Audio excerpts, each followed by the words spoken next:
The Federal Law of the Russian Federation of 13 December 1996 N150F3, on weapons, states that it is prohibited. 1. Circulating as a civilian and service weapon. 2.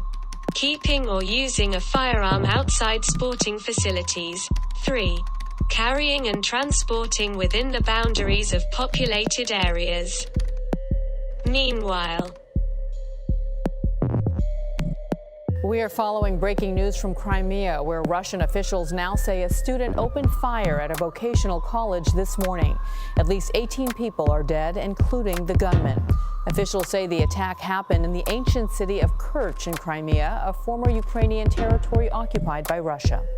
Russian investigators say at least 18 people were killed and more than 40 others injured.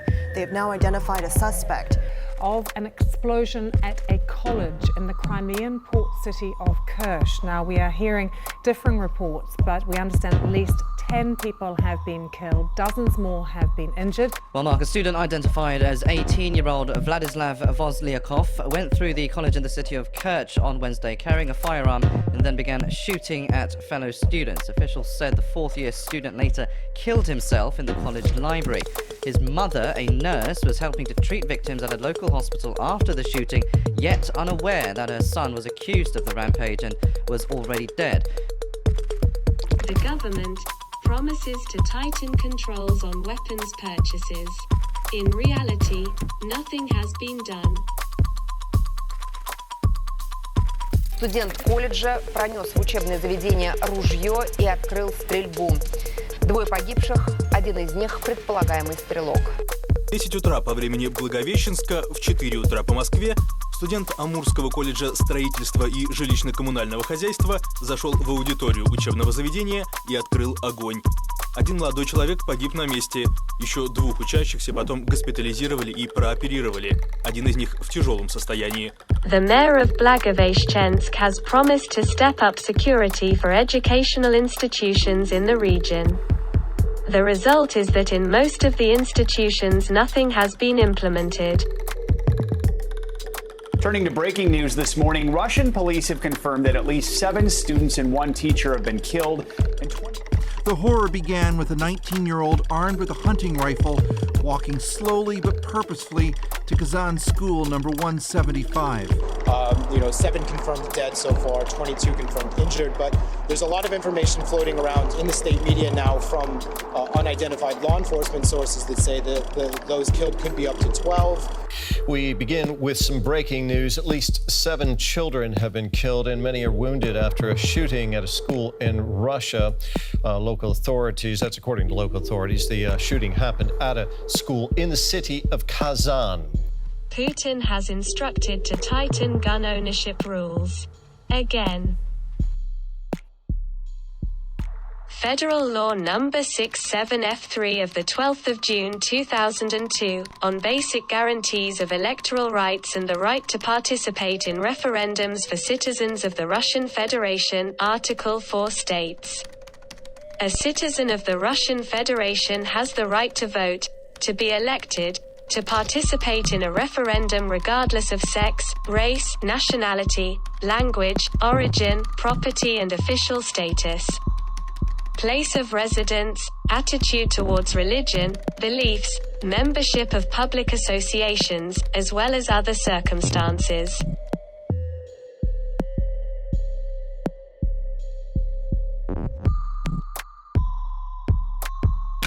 Shot in the back 4 times, just before midnight Moscow time. Boris Nemtsov was walking with a woman on a bridge close to the Kremlin.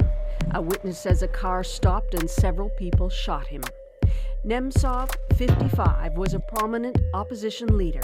Tonight, President Putin condemned the killing, but many will believe this was the work of assassins close to the government.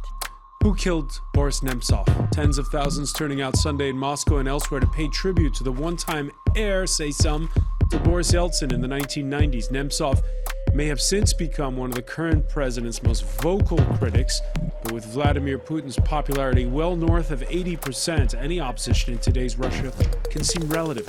Я уверен в том, что это политическое убийство, и за это ответственны верховные власти. Я уже давно знала, что с этой властью не стоит иметь дело, но сейчас я в этом убедилась.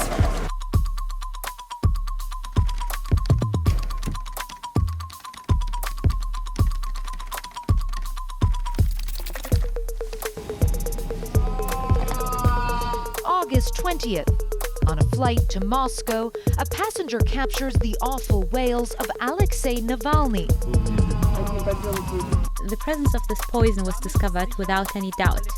Therefore, it is now certain that Alexei Navalny is the victim of a crime. The attempt was to silence him, and I condemn this.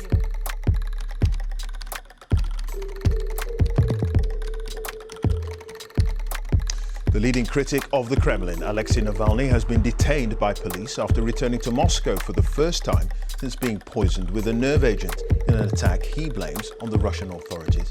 Russian opposition leader Alexei Navalny is back in Russia and back in court. He was detained last night in Moscow after 5 months in Germany, recovering from a poisoning attempt that nearly killed him. But moments later, at passport control, Navalny was told he was being detained for questioning. There was time for a final kiss with his wife, Yulia, and then he was led away.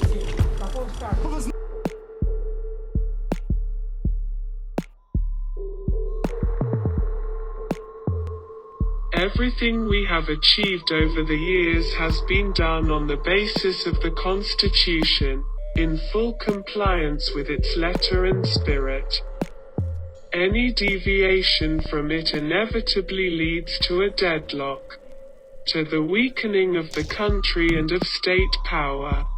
Therefore, revision of the fundamental provisions of the Constitution is tantamount to revision of the foundations of the country's state system, and revision of its norms dictated by the political conjuncture is a direct path to the crisis of power and to the unwinding of the authorities, to dangerous state conflicts. In this regard, I would like to stress once again that the issue of amendments to the new constitution of our country is not on the agenda.